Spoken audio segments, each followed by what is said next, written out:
नमस्कार मित्रांनो, मी सागर कासारे आपले स्वागत करतो दक्ष ऑनलाईन या यूट्यूब चॅनलवर। मित्रांनो, चॅनलवर नवीन असाल तर चॅनलला सबस्क्राइब करा आणि व्हिडिओला लाईक करा। मित्रांनो, आज आपण बघणार आहोत अण्णासाहेब पाटील कर्ज योजना। अण्णासाहेब पाटील आर्थिक विकास महामंडळ राज्यातील होतकरू तरुणांना स्वतःचा व्यवसाय सुरू करण्यासाठी तसेच सुरू असलेल्या व्यवसायाला चालना देण्यासाठी 10 लाखापर्यंत कर्ज पुरवले जाते। सादर कर्जावरील व्याजाची परतफेड अण्णासाहेब पाटील आर्थिक विकास महामंडळामार्फत केली जाते। अण्णासाहेब पाटील आर्थिक विकास महामंडळामार्फत बिनव्याजी कर्ज पुरवले जाते। अण्णासाहेब पाटील आर्थिक महामंडळ योजनेअंतर्गत ज्या कुटुंबाचे एकूण वार्षिक उत्पन्न 8 लाखापेक्षा कमी आहे अशा व्यक्तींना 10 लाखापर्यंत कर्ज उपलब्ध करून दिले जाते। या योजनेअंतर्गत लाभार्थ्याने वेळेत कर्जाचे हप्ते भरल्यास त्यात व्याजाची रक्कम 12% लाभार्थ्यांच्या बँक खात्यात दरमहा जमा केली जाते। अण्णासाहेब पाटील कर्ज योजनेच्या महत्त्वपूर्ण बाबी काय आहेत मित्रांनो? या योजनेअंतर्गत सुरू करण्यात येणाऱ्या व्यवसाय प्रकल्प हा पूर्णपणे महाराष्ट्र राज्याचा असणे आवश्यक आहे। लाभार्थ्यांनी सुरू करण्यात येणाऱ्या उद्योगात कृषी संलग्न व पारंपरिक उपक्रम, लघु माध्यम उद्योग, उत्पादक, व्यापारी, विक्री आणि सेवा इतर असावेत। एकाच कुटुंबातील 2 किंवा अधिक व्यक्तींना सहकर्जदार म्हणून समावेश करण्यात येईल। जर लाभार्थ्याने कर्जाची हप्त्याची परतफेड केली नाही तर अशा परिस्थितीत त्यांना कर्जाचा परतावा केला जाणार नाही।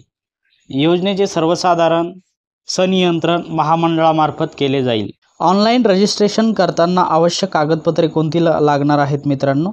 आधार कार्ड लागेल, पॅन कार्ड लागेल, उत्पन्नाचा दाखला, जातीचा दाखला, वयाचा दाखला, passport size photo, mobile number, email ID आणि प्रकल्प अहवाल।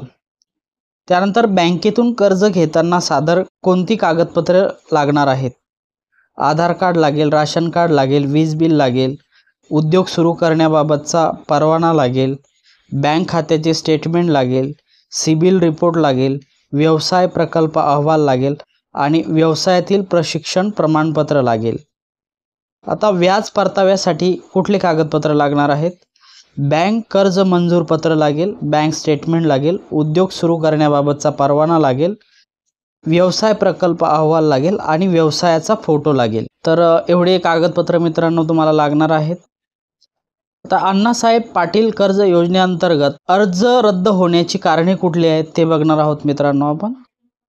अर्जदार महाराष्ट्र राज्याचा रहिवासी नसल्यास अर्ज रद्द केला जाईल। अर्जदार व्यक्तीने केंद्र किंवा राज्य शासनाच्या इतर योजनेअंतर्गत व्यवसाय सुरू करण्यासाठी कर्ज मिळवले असल्यास तुमचा अर्ज रद्द केला जाईल। अर्जदार व्यक्ती वित्त संस्थेचा थकबाकीदार असल्यास रद्द केला जाईल। अर्जदार अर्जात खोटी तसेच दिशाभूल करणारी माहिती भरल्यास अर्ज रद्द केला जाईल। अर्जदाराने एकाच वेळी अनेक वेळा अर्ज केल्यास बाकीचे अर्ज रद्द केले जातील। अण्णासाहेब पाटील कर्ज योजनेअंतर्गत अर्ज करण्याची पद्धती काय आहे मित्रांनो? अर्जदाराला सर्वप्रथम सरकारच्या अधिकृत वेबसाईटला जावे लागेल। होम पेजवर नोंदणीवर क्लिक करावे लागेल।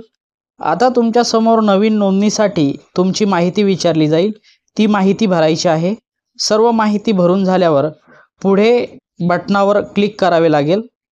आता तुम्हाला युजरनेम आणि पासवर्ड दिला जाईल, त्याचा वापर करून लॉग इन करायचे आहे। लॉग इन करून झाल्यावर अर्ज करण्यासाठी वर क्लिक करावे लागेल व त्यानंतर तुम्हाला जिल्ह्याची निवड करावी लागेल।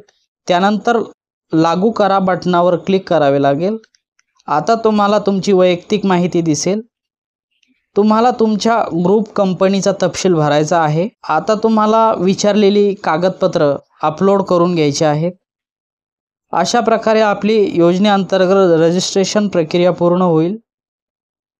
अण्णासाहेब पाटील कर्ज योजना अंतर्गत लॉग इन करण्याची पद्धती काय आहे मित्रांनो? अर्जदाराला सर्वात प्रथम शासनाच्या अधिकृत वेबसाईटवर जावे लागेल। होम पेजवर स्वतःचा युजरनेम आणि पासवर्ड टाकून लॉग इन करावे लागेल। तर ही होती मित्रांनो आजची माहिती। व्हिडिओ आवडल्यास लाईक करा, शेअर करा आणि सबस्क्राईब करायला विसरू नका मित्रांनो। याचा संपूर्ण व्हिडिओ अजून एक आपल्या यूट्यूब चॅनलवर अवेलेबल आहे, ते तुम्ही बघू शकता. त्याची लिंक मी डिस्क्रिप्शनमध्ये दिलेली आहे, तेथून तुम्ही तो बघू शकता. धन्यवाद मित्रांनो.